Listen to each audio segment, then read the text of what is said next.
Real hot girl shit. Yeah, I'm in my bag, but I'm in his too. What's up, you guys? Welcome back to Girl Channel. Thank you for tuning in. As you can see, we're getting to Love and Hiphop Atlanta. Y'all, these females in Atlanta, y'all need to do better. Like, y'all know these niggas ain't shit, and yet y'all are still trying to entertain them. AKA Cheyenne, AKA Sierra, you and your lips need to find a new man because BK obviously is not the one for it. But we're going to break all that down and get into it. Before we do, thank you for tuning in. If you're new to Girls Channel, appreciate you for clicking on my video. Make sure before you go, you hit that subscribe button, join the fam, become a member of the Juice Box crew, okay? And like that video while you are at it. So nonetheless, let's get into this episode. So you open up with Kiyomi and Cheyenne running around security trying to fight each other. Shooter is basically proud of himself that he got two bitches fighting over him and this open, not open relationship that you got with Kiyomi. Now, Kiyomi, you are sitting here fighting over what? If he's in an open relationship, why are you mad that he was talking to Cheyenne? Does it really matter that Cheyenne doesn't know that you the HBIC or you the main chick in this situation? Because regardless, if she knows or not, she's still going to be riding on Shooter's thing. Like, it don't matter. So now they zoom off. She's mad, talking about we shouldn't do this anyway. You could have told that bitch all that shit on the phone. She trying to get in the car, and Scrap is not stepping in the car. She trying to pull a whole Fast and Furious moment running after Shooter. He like, no, we not getting ready to do that. Like, no. She like, put your foot in the car. He's like, are you kidding me? She's like, I just need clarity. Here's where Scrap had to give her a taste of reality. Bitch, what more clarity do you need? He showed up to a party with Kiyomi, and then not only that, he showed up again to this situation with the same girl. He walked into that party matching with Kiyomi in these white outfits looking like a Christmas tree topper, all angelic and shit, and you need more clarity than that? And this is why sometimes you bitches need to learn a hard lesson. Cheyenne, as much as this is hurting you, like, sometimes you females can only blame yourselves because y'all want to sit there and say, he told me this, he told me that. But what were his actions saying? His actions are saying to you, if I've been messing with this nigga for 2 years and he still ain't claiming me, we still ain't out in public with each other, does that not make you second guess, like, what y'all doing in this relationship? Like, Cheyenne? And girl, you went off, you got your, your degree or whatever, you a realtor and stuff now. Like, you a boss bitch. Why are you worried about this nigga who looked like an ostrich with dreads? That's what I keep calling Shooter. He looks like an ostrich, y'all. If you look it up, he got that scrounge face, eyes real low. It's ostrich. That's all I can keep saying. But Cheyenne, you just need to understand, like, take this as a lesson, okay? And Scrap, you need to start looking at your brother Scrap side-eye too, because the way he was like, yeah, I didn't tell you because you didn't ask me, and he did his nigga shit, because you didn't basically ask. He technically didn't lie to you, and that right there is the fuck nigga's mental process. Oh, well, you didn't ask me, so I technically didn't lie. And it's like, okay, you omit information, that's lying too. So Shooter and Scrap obviously got the same mindset, and it was clear that they were out there doing some fuck shit together. And just because he might not have known you was really messing with Shooter like that, he didn't feel the need to come and tell you, even though he probably had an idea that y'all was messing around. Like, Cheyenne, girl, go off, run away from Shooter, and leave it be. Let's get over that topic because we don't rain too much talking about it. So, let's get to the trip. The girls are leaving finally. Bambi had to say, look, I can't ride back with you bitches. I'm sick, I'm pregnant, don't want to do it. So she left early. They all get on the bus, and Sierra is sitting there filling the girls in on the whole BK situation. I think it was Shekinah who was like, so did you talk to BK? She like, no, girl. He been texting me and stuff, but I'm not replying to his ass. I know it's nothing but lies. And she's like, I'm so sick of him. It's just making me laugh because it's like, Sierra, you are literally telling on yourself because you said he been doing this. He already did this shit to me once before. And it's like, so if he did it, why are you surprised that it happened again? And she talking about, oh, he making up all these lies, talking about, oh, it's just bitches at the club, they fans. And Shekinah's like, what fans? Exactly. What fans you got, BK? First of all, can somebody tell me what BK's occupation is down in the comments? What does this nigga do? So then it's like you sitting there are mad at him for doing something he already showed you that he does. If he did this once before, Sierra, the only person you can get mad at is yourself. Like, when females constantly get mad at dudes for doing fuck shit and you still stay in the relationship, you no longer have the right to complain about it, because you know, if you know this is what's happening, you no longer can complain about it because you are accepting his behavior. So quit being mad about it. You know he does it. If he showed you once, like, just understand there's some things in a relationship that are do's and don'ts and deal breakers or whatever. And if that ain't obviously is not a deal breaker to you, then you no longer have the right to say shit about it. Girl, you're just gonna have to be mad about it. Go pout in the room, go turn on some Anita Baker, drink you some Hennessy, be sad in the corner for 30 minutes, and then just go back in the living room and cuddle with him and just be like, look, I love your dumb ass and I'm gonna stick to it. Who made this video? Rico Nasty, that's what it was. Rico Nasty just posted a video that was so funny on IG. Hold on, I think I can find it. I'm gonna post this clip right here real quick. But I like this nigga, so I'm back with him with my stupid face on. So mind your business, cause some people like to be stupid in private. Bitch, calling me out. Call me out, bitch. So basically, as you can see, that is literally Sierra at this moment. You keep talking about, I swear I'm done with BK. I can't stand his ass. I'm just going to worry about me and my family and my business, and I'm going to move on. Bitch, please. I heard y'all still together right now. So they talking about y'all posting together on Instagram at this moment. So back in Atlanta, we see Bambi is telling Scrappy that she's pregnant. She took him to like medieval times. We have a medieval times down here, and she kind of did it real cute. Like, they did like a little knighting thing, and the announcer was like, oh, Prince Scrappy, Princess Bambi are expecting, and he was shocked. Like, he really was totally shocked that was going on. So that was real cute. And then we see, speaking of Bambi and Scrappy, Mama D is so upset that she had to find out about via internet that they were having a baby. Now, Mama D, you gotta understand, you and these like antics, as much as I love Mama D and she's unapologetically, dang, I can't speak. Unapologetically, why can't I say this word right now, y'all? Forget it. Y'all know what I'm trying to say. Why I don't even know I can apologize. Unapologetically, y'all, I don't know why I can't say this right now. Oh my gosh. Let me move on, come to get pissed. Okay, so y'all know what I'm trying to say. Mama D is herself, and she sometimes goes too far. And at this moment, I think Scrappy and Bambi really had to just teach her a lesson to understand, like, look, girl, you was pushing it. So they invited her over to the house, and Bambi's mom was there. And she's like, man, she can come over. I ain't worried about that bitch. Like, you know, it is what it is. So Mama D comes in looking nice, and, you know, wanted to basically say her feelings was hurt. And, you know, Bambi apologized, but she's like, look, like, you were doing too much. And she was like, you know, I do need to say something. And she looked at Cece and was like, yeah, you know, I need to apologize, because had I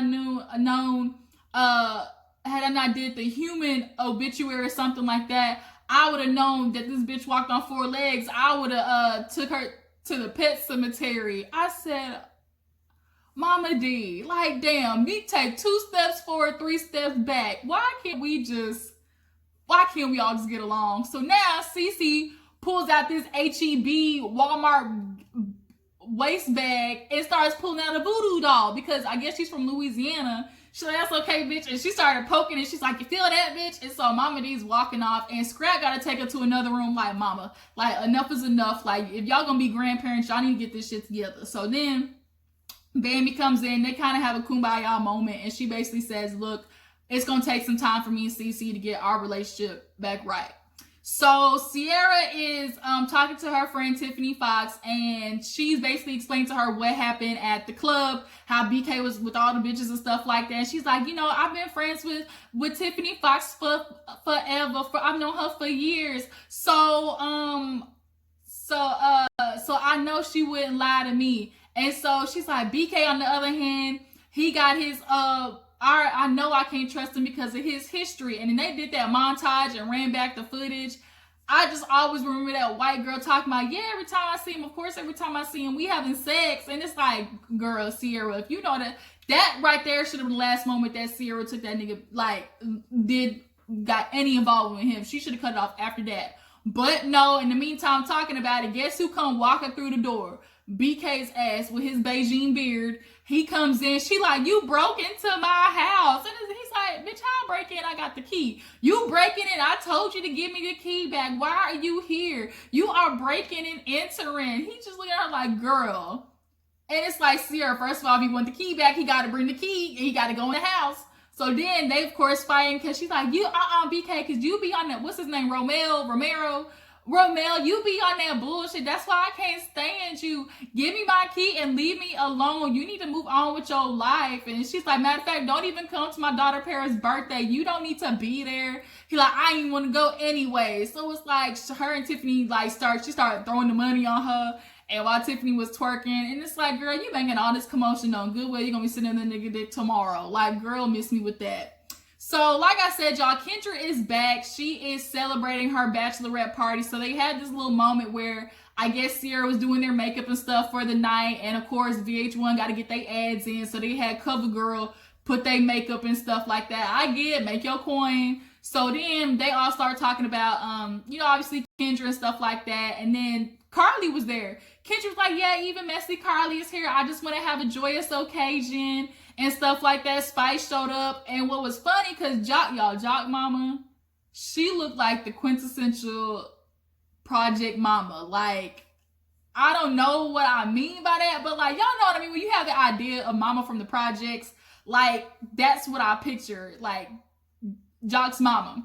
And then Kendra's confessional look was bad. Whoever did her eyelashes, whoever did her makeup, it was so caked on. And in that hair, it wasn't even like blonde. It was like a knockoff gold.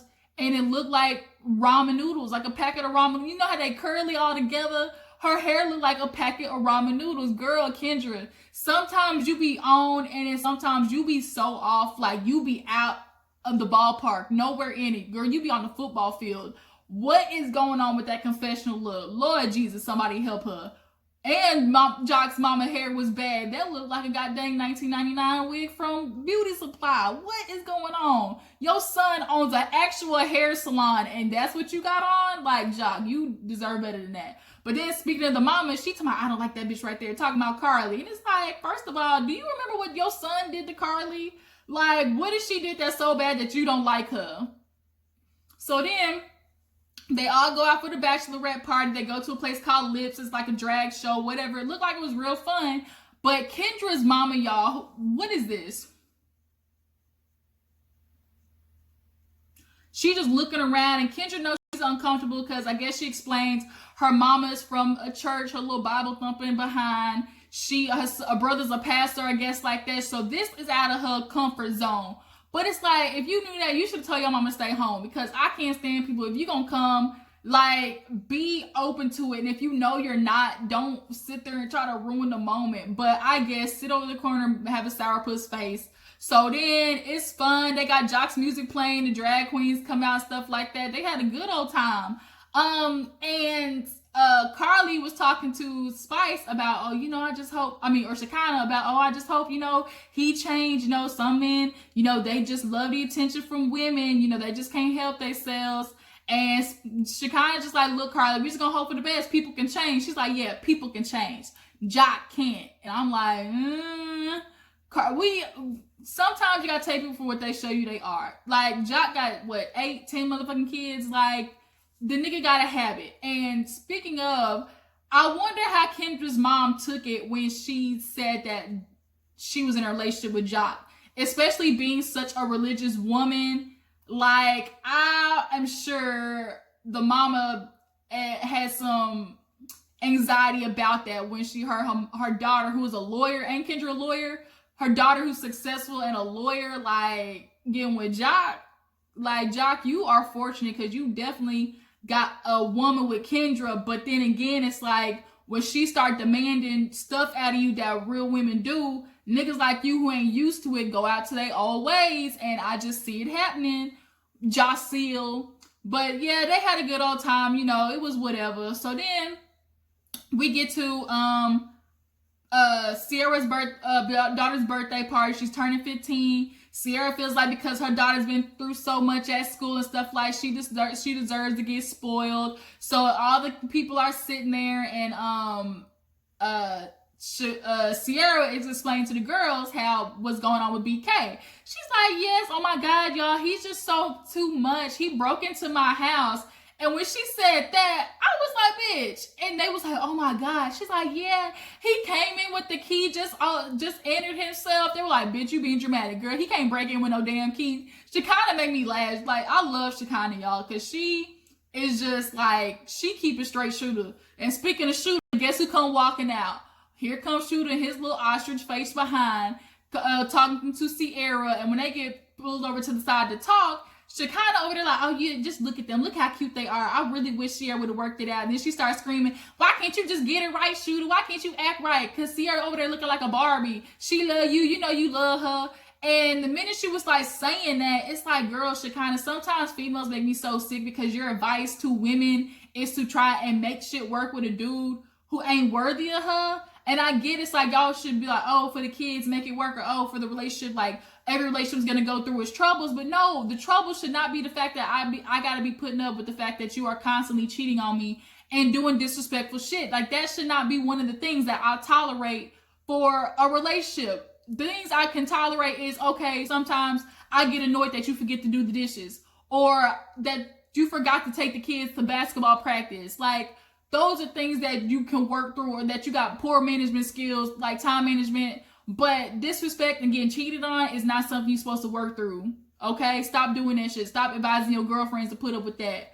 But the chemistry that you saw between them two is definitely undeniable. The way that Shooter was looking at Sierra was like, them niggas, like he was eating her box 2 weeks before that. And speaking of, they go get their daughter, Sierra's daughter. Y'all, Sierra's daughter, I literally can read her, who she is, like, right from her attitude and the way she carries herself, which is, it's obvious she's a very insecure girl. She walks around with that sourpuss face all the time. And I think she doesn't know what to do with the fact that she is a bigger girl. And, you know, I'm sure that's because the girl in the fight with her said that Sierra's daughter had been getting on her. So I think Sierra's daughter's always in the mode of, I'm gonna get them before they get me type situation. And the fact that she knows she does have this kind of notoriety because of her mom, she carries the attitude of, I can do it, and what? So I think giving a daughter at 15 a freaking Audi truck for what? She 15, she gonna get ready to bust that shit into a mailbox anyways. Your first car should not be no Audi. That bitch should be driving a Malibu. Malibus are nice cars. A Toyota Camry. Shit, she can drive a goddamn Honda for all I care. She is 15. Like, sometimes niggas with money just be doing stupid shit like that. And I get it's like, oh, I want to work hard for my kids to have nice things. But nice things when they earn it. And unfortunately, Sarah, your daughter didn't earn it. But okay, you do you, boo-boo. So after they give her the car, everybody's happy and stuff for her. Who comes showing up? BK. And BK showed up with some diamond earrings. He was so nice for her. He's like, oh, you know, I really love, you know, Paris and stuff like that. So then he's like, yeah, I got a gift for you too, Sierra. And she's like, what is this? He's like, just open it up. So then open it up, and she's like, a condom. And the girls are over there like, first they was like, yeah, open it, Sierra. But then they realized, uh-oh, he on some bullshit. Like, uh-oh. So then she's like, nah, BK, because this is what you do. Why you coming around here starting mess? You just so messy. Like, BK's bitch made. Like, he is. And you sitting here doing all this shit at her daughter's birthday party, and that's who you want to lay beside Sierra. And then he's like, just keep looking. Tokyo was over there to the side like, I'm ready to get at this nigga because I see he's on some stuff, and you're not going to do my friend like that. So then he just basically reached in the bag for her, pull the paper open, and he's like, look. And I guess he printed out some text messages of her talking to some dudes and doubling back with Shooter, which we all can see. And he's like, yeah, oh, you know, Sierra want to always put it on me, make me seem like I'm the villain, but people need to understand that she ain't so innocent. BK, at this point, she can do whatever she wants. If you can go out there and be messy in the streets, so can she, especially when you the one that's always doing it first. And Sierra, you shouldn't apologize for her. I guess on confessional, she was like, yeah, you know, I did, you know, maybe text a couple of people, but that's only because I don't want you out here making me looking a fool. Bitch, you already look a fool. Like, what do you mean? I don't understand. So now the girls is getting heated. They like, here you go, BK. You come to her daughter stuff, starting on this mess. She kind of was mad. Somebody threw a book bag or something at him, a booklet, a clutch, and he threw it back, and that pissed the girls off even more. So he get, escorted off, and then that's where the episode ends. Sierra mad, like, oh my God, here he go doing this stuff. I'm just so tired of him disrespecting me. Like, I deserve better than this. I can't do this with you, Romel. That's his name, Romel. I just can't, y'all. So that's where the episode ends. Next week is the finale, and we see Akbar V is back trying to start this beef with Keisha, and it's annoying. Akbar, find you obviously a new occupation, probably. And you need a lot of therapy because you seem to always want to take out your life's unsuccessfulness on other people, and the only person you have to blame is yourself. Okay, so we're gonna talk about that episode next week when it come on, but as of right now, I appreciate you guys for tuning in. Before you leave, don't forget to like this video, subscribe to my channel. I'll talk to y'all later. Deuces.